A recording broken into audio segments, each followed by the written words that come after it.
खबर देहरादून से, जहां सरकार कर रही है आपदा प्रभावित परिवारों को वन भूमि पर बसाने की तैयारी। सीएम ने वन भूमि पर बसाने का प्रस्ताव बनाकर भारत सरकार को भेजने के निर्देश दिए। आपदा का शिकार होकर जान गंवाने वालों के परिजनों को 72 घंटे में आर्थिक सहायता जारी करने का निर्देश।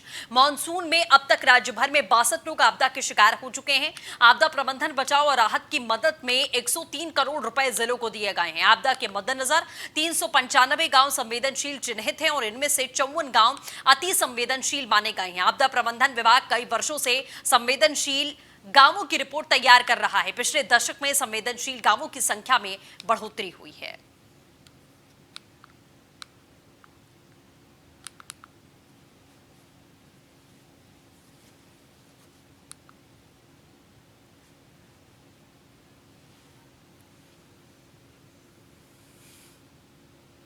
तो आपदा का शिकार होकर जान गंवाने वालों के परिजनों को 72 घंटे में मदद पहुंचाने का निर्देश। मानसून में अब तक राज्य भर में 62 लोग आपदा प्रबंधन, बचाव और राहत की मदद में 103 करोड़ रुपए जिले में दिए गए। आपदा के मद्देनजर 395 गांव संवेदनशील चिन्हित हैं, इनमें से 54 अति संवेदनशील। आपदा प्रबंधन विभाग कई वर्षों से संवेदनशील गांवों की रिपोर्ट तैयार कर रहा है। पिछले दशक में संवेदनशील गांवों की संख्या में बढ़ोतरी। सरकार कर रही आपदा प्रभावित परिवारों को वन भूमि पर बसाने की तैयारी। खबर देहरादून से है, जहां उत्तराखंड बीजेपी कोर ग्रुप की बैठक हुई। बीजापुर सेफ हाउस में आयोजित हुई कोर ग्रुप की बैठक में सीएम त्रिवेंद्र सिंह रावत, केंद्रीय मंत्री रमेश पोखरियाल निशंक मौजूद रहे। प्रदेश प्रभारी श्याम जाजू, सांसद अजय भट्ट बैठक का हिस्सा रहे। सांसद तीरथ सिंह रावत, प्रदेश अध्यक्ष बंशीधर भगत भी मौजूद रहे। राज्य मंत्री धन सिंह रावत, महामंत्री संगठन अजय कुमार भी शामिल हुए। बीजेपी विधायकों के मामले में कोर कमेटी में गंभीरता से मंथन हुआ। विधायकों को एक सख्त संदेश देने के मूड में बीजेपी संगठन सभी जिलों में बनेगी। बीजेपी संगठन के 5 सदस्यों की कोर कमेटी बीजेपी प्रदेश नेतृत्व की तरफ से 4 विधायकों को तलब किया गया है। यौन शोषण के मामले में फंसे विधायक महेश नेगी पर पार्टी नजरिया तय करेगी। निष्कासित विधायक कुंवर प्रणव चैंपियन को पार्टी में वापसी के लिए नरम रुख है। पार्टी नेताओं को सरकार में एडजस्ट और मंत्रिमंडल विस्तार को लेकर चर्चा की जाएगी।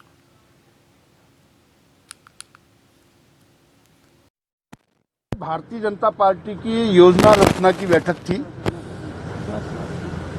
कहाँ क्या हो रहा है, इस पर पूरी चर्चा हुई। जब से मैं प्रदेश अध्यक्ष हूँ, मैंने क्या क्या किया है, कोविड में हम सब ने क्या क्या किया है, कार्यकर्ताओं की क्या स्थिति है, कार्यकर्ताओं का मनोबल कैसे बढ़ाया जाए, इस पर सब चर्चा हुई है और बहुत ही अच्छी सकारात्मक चर्चा हुई है। माननीय मुख्यमंत्री जी ने भी कहा है कि कार्यकर्ताओं का मनोबल बढ़ाने के लिए हमसे जो संभव होगा वो करेंगे।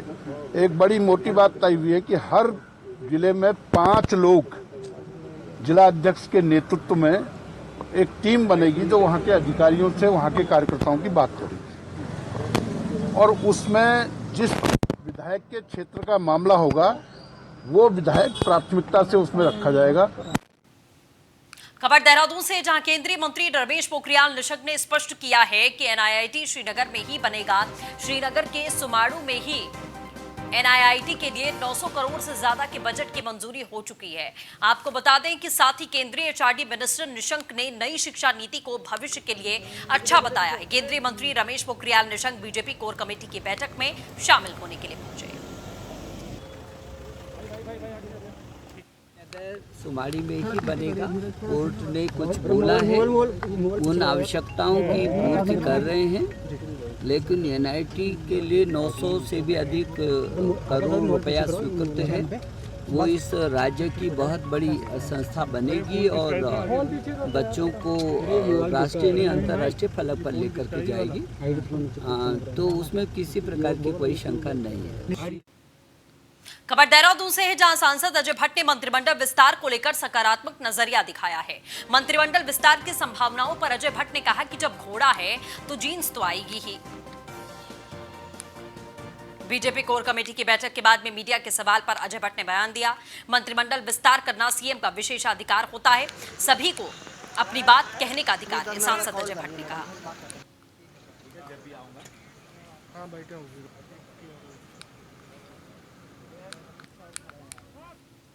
नहीं होगा, क्यों नहीं होगा। ऐसा है कि ये माननीय मुख्यमंत्री जी का विशेषाधिकार है। उनकी भी कुछ परेशानियां होती हैं, कुछ सीमाएं होती हैं, कुछ मर्यादाएं होती हैं। वो होगा, अभी तो काफ़ी समय है, 1.5 साल 1.5-2 साल अभी बाकी है। होगा। जब घोड़ा है तो जीन्स भी आएगी। हाँ, चर्चा हुई साहब इस पे। और ये पार्टी परिवार भाव से चलती है। कहीं पर अगर कोई माननीय विधायक ने कुछ कहा हो, कोई बात हुई है, तो माननीय अध्यक्ष से उनसे परीक्षा कर लेंगे कि संकट क्या है, परेशानी क्या है। उस परेशानी का निराकरण किया जाएगा। आखिर विधायक जनप्रतिनिधि हैं, उनको कल चुनाव में भी जाना है। अगर उनको कुछ बोलना पड़ा तो क्यों बोले, कैसे बोले, क्या मर्यादा में था या नहीं था, सार्वजनिक तरीके से बोले हैं, ये है तो उसका सभी चीज़ों की परीक्षा करने का अधिकार, उनको तलब करने का अधिकार माननीय अध्यक्ष जी को है। वो अपनी तरफ से उनसे पूछताछ करेंगे, उन्होंने समय दिया है, उनके कष्ट को भी सुनेंगे, उनका निराकरण भी ढूंढेंगे। उत्तराखंड में कुलदेवी के रूप में पूजनी नंदा देवी महोत्सव इस बार सांकेतिक रूप में मनाया। नैनीताल में 26 अगस्त को 28 अगस्त तक चलने वाले नंदा देवी महोत्सव को लेकर एसडीएम विनोद कुमार की अध्यक्षता में नैनी देवी ट्रस्ट और राम सेवक सभा के सदस्यों के साथ में बैठक करके वर्तमान में चल रहे कोरोना संक्रमण वायरस को देखते हुए प्रशासन ने जनता से अपील की कि इस बार माता नंदा देवी के डोले का नगर भ्रमण और प्रसाद वितरण का भंडारा नहीं किया जाएगा। नंदा देवी महोत्सव की जो शुरुआत होनी थी और 28 तक होना है, तो उसके क्रम में क्योंकि अभी कोरोना काल में जो पर्व मनाया जाना है वो सांकेतिक रूप से मनाया जाना है और सारे कार्यक्रम मंदिर परिसर में सोशल डिस्टेंसिंग को ध्यान में रखते हुए संपन्न किए जाने हैं। जो राम सेवक सेवा के साथ भी एक मीटिंग की गई है जिसमें तैयारियों का जायजा लिया गया है और इसमें विशेष ध्यान ये रखा गया है कि धार्मिक परंपराओं का जो भी निर्वहन किया जाएगा वो सोशल डिस्टेंसिंग और जो कोरोना संक्रमण को रोकने के लिए जो भी उपाय किए गए हैं उसको दृष्टिगत रख कि इस वर्ष 23 अगस्त से 28 अगस्त तक हम जो है नंदा देवी महोत्सव मनाएंगे। इस वर्ष जो है हम जो है इस कोविड-19 को देखते हुए जो हमारी तैयारियां हैं, केंद्र सरकार की जो गाइडलाइन है, राज्य सरकार की गाइडलाइन है और सबसे बड़ा जो है हमारा जिला प्रशासन की जो दिशा निर्देश है उनका पालन करते हुए हम इस महोत्सव को प्रतीकात्मक रूप में हम लोग मनाएंगे। 26 तारीख को ब्रह्म मुहूर्त में देवी की पूजा अर्चना होगी और 27 को नवमी और 28 तारीख को डोला विसर्जन होगा। इस दौरान जो 3 दिन है 26, 27, 28 मंदिर के जो मुख्य द्वार है वो बंद रहेंगे और जो है श्रद्धालु वो जो है वो घर बैठे ही हम जो हमारे जो यहाँ पर जो लोकल चैनल हैं उनके माध्यम से हम श्रद्धालुओं को माँ के दर्शन घर पे करवाएंगे। कि इस वर्ष खबर ऋषिकेश से है जहां यमकेश्वर में बनेंगे 3 नए पुल। आपको बता दें 2 पुल राजाजी पार्क और एक सिंगताली में बनेगा। विधायक ऋतु खंडूरी ने जल्द काम शुरू करने का आश्वासन दे दिया है। बीन नदी पहुंची थी यमकेश्वर विधायक ऋतु खंडूरी। बीन नदी पर पुल की लंबे समय से मांग हो रही थी। आपको बता दें कोरोना के कारण बजट पर काफी असर पड़ा है। विधायक की तरफ से कहा गया टाइगर रिजर्व पार्क में वृक्षारोपण की अपील की गई। ज्यादा से ज्यादा वृक्षारोपण करें, उत्तराखंड को हरा भरा बनाएं।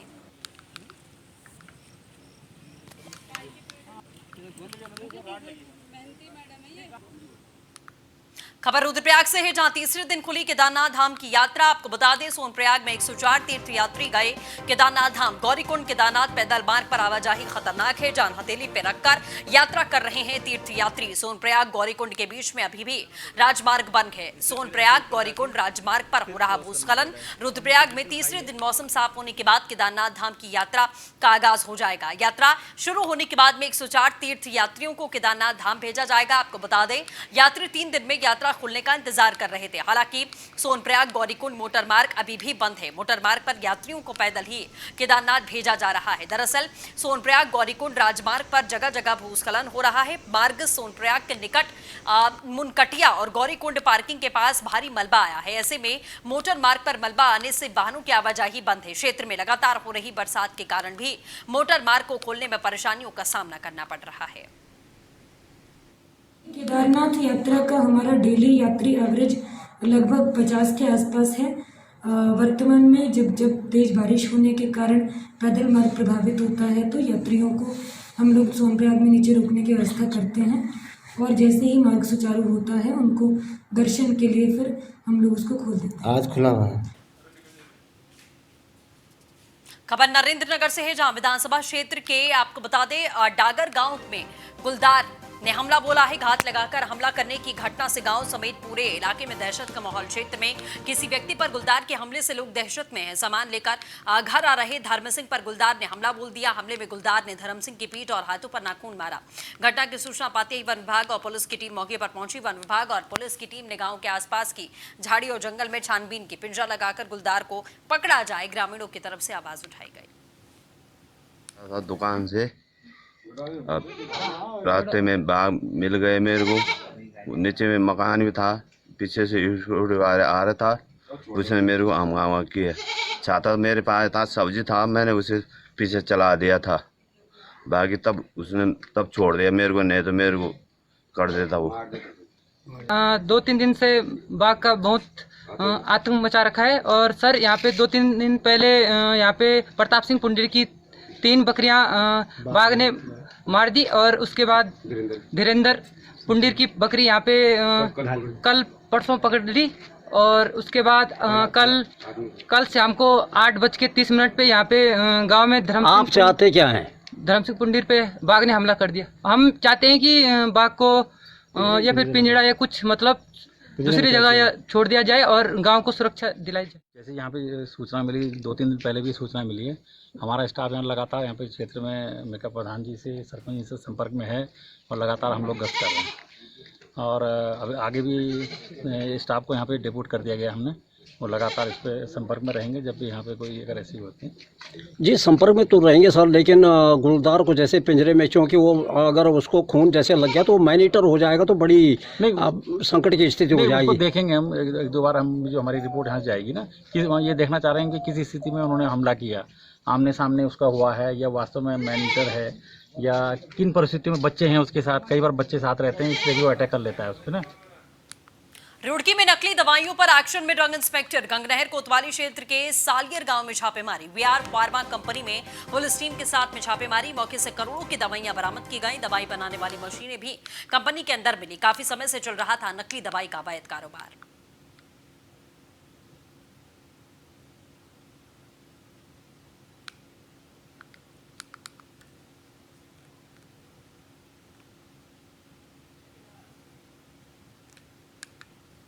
तो काफी समय से नकली दवाई का अवैध कारोबार यहां लगातार जारी था। मौके से करोड़ों की दवाइयां बरामद की गई हैं। रुड़की में नकली दवाइयों पर एक्शन में ड्रग इंस्पेक्टर। गंगनहर कोतवाली इलाके के सालियर गांव में छापेमारी।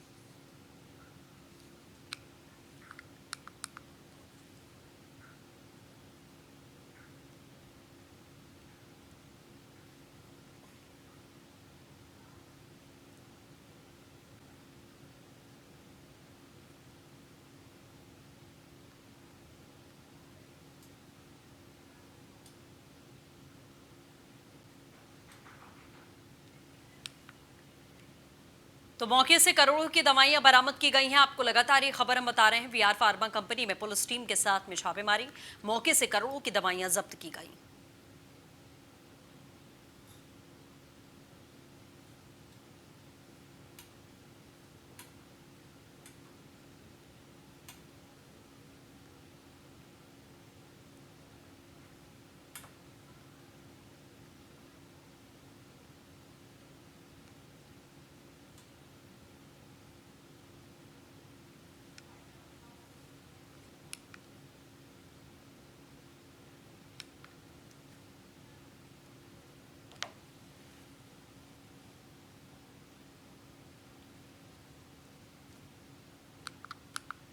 केदार घाटी में लगातार हो रही मूसलाधार बरसात के कारण केदारनाथ हाईवे 7 दिनों से बंद पड़ा है। आपको बता दें, हाईवे के सीतापुर और गौरीकुंड बड़ी पार्किंग के पास में भारी मात्रा में बोल्डर और मलबा आ गया, जिस कारण राजमार्ग पर आवाजाही ठप हुई। ऐसे में तीर्थयात्रियों को सोनप्रयाग से गौरीकुंड 5 किलोमीटर का सफर पैदल ही तय करना पड़ रहा है।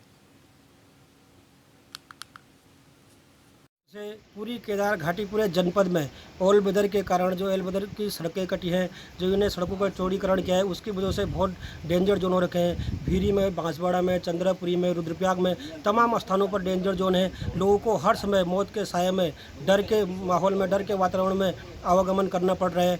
और एनएच की वजह से जो कल हम डीएम का भ्रमण था, क्षेत्र भ्रमण था, मैं भी गया था, तो मुझे जो जनता की जो शिकायत थी, ज़्यादातर शिकायतें यही थी कि एनएच की वजह से हमारे रास्ते टूट चुके हैं, जो गाँव के रास्ते थे वो टूट चुके हैं, पेयजल लाइन जो है वो टूट चुकी है, इन्हें भारी अन्यथा। और कहीं कहीं अभी मेखंडा में पूरा जो 3, 4, 5 परिवार जो है उनका पूरा मकान ढह चुका है, वो भी एनएच की वजह से। इसलिए कि उनने जो जगह जगह जो डंपिंग जोन करे हुए हैं, बिना डंपिंग जोन के भी जो नदी में मलबा डाल रहे हैं, उसके कारण जो पानी का जो रास्ता था वो बदल चुका है और लोगों के मकानों को नुकसान हो चुका है। तो एनएच की वजह से बहुत ही जो नुकसान का जो लोगों को दर्द झेलना पड़ रहा है, इनकी घोर लापरवाही है। मतलब सख्त से सख्त इनके खिलाफ कदम उठाना चाहिए और जिला अधिकारी को भी पूरा एनएच में जो है मानकों के अनुरूप जो काम किया जा रहा है, इसके लिए खबर मसूरी से, जहां कोरोना मरीज को लेने गई टीम बेरंग लौटी। प्रशासन और पुलिस करीब 5 घंटे इंतजार के बाद खाली हाथ लौटे। लाल बहादुर शास्त्री प्रशासनिक एकेडमी में कार्यरत है संक्रमित महिला।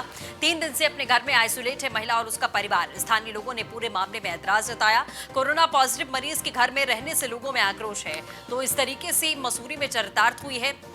जब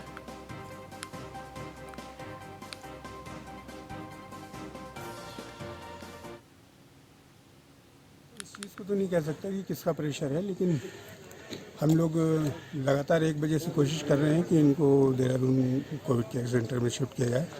लेकिन अभी चूँकि पता लगा है कि यहाँ लाल बहादुर शास्त्री एकेडमी में भी कोविड केयर सेंटर बनाया गया है, तो इनको वहाँ शिफ्ट किया जाएगा। इतना समय तो नहीं लगता है, लेकिन अब क्योंकि वो कोरोना पॉजिटिव केस है, इसलिए उनको किसी और तरीके से उठाया भी नहीं जा सकता। ये देखिए, एक सामाजिक दायित्व प्रति व्यक्ति का बनता है कि वो अपने दायित्व का निर्वाह करें।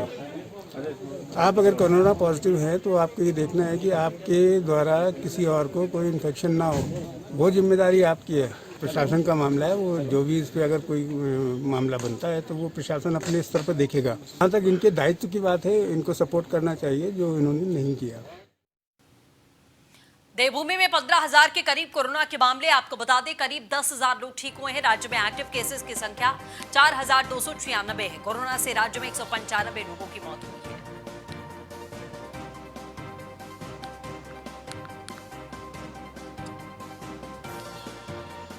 कोरोना से राज्य में 195 लोगों की मौत। आपको लगातार ये खबर हम बता रहे हैं। देवभूमि में 15,000 के करीब कोरोना के मामले।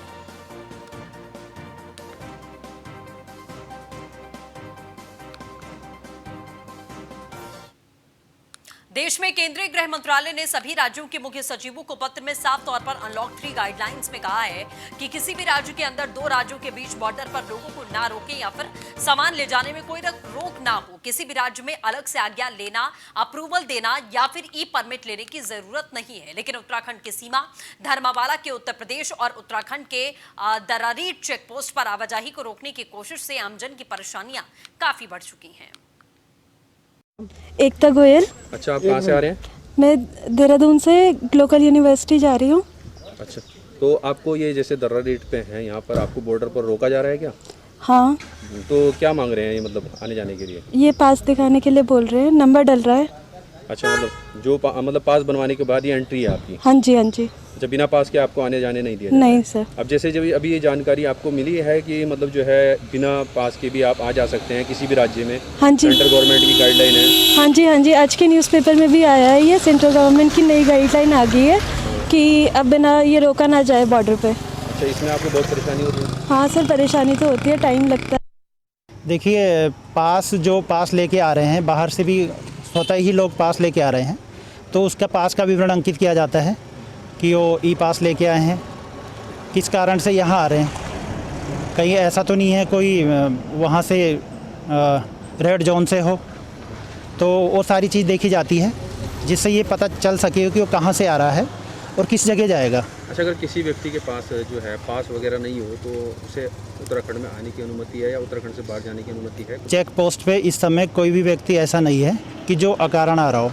वो किसी कारण से आते हैं, कोई मेडिकल प्रॉब्लम होती है, वो आता है, अपना मेडिकल चेकअप या जो भी है उनके पास मेडिकल के डॉक्यूमेंट्स होते हैं, उसके बाद वो वापस चले जाते हैं। अच्छा, जैसे हमने कुछ लोगों को देखा वो उनके पास नहीं था तो उनको वहाँ पर दर्रा रेट से जो कर्मचारी तैनात हैं उन्होंने वापस भेज दिया था। हाँ, वो जो अगर अकारण आ रहे होंगे और कोई भी ऐसा ही, क्योंकि इस समय कोविड-19 के दृष्टिगत यहाँ पे मेडिकल प्रॉब्लम भी है, तो वहाँ पे अगर उन्होंने कोई कारण नहीं बता पाया होगा कि किस कारण से आ रहे हैं, तो उनको प्रॉपर वहाँ पे पूछताछ की। मसूरी हाथीपाव मार्ग पर हादसा हुआ। नाग मंदिर के पास में अनियंत्रित होकर खाई में गिरी कार में सवार 5 लोग गंभीर रूप से घायल। 108 एम्बुलेंस फायर सर्विस ने घायल सिविल अस्पताल में भर्ती किया। घटना की सूचना मिलते ही एसएसआई बीएल भारती के नेतृत्व में मसूरी पहुंची घटनास्थल पर पुलिस।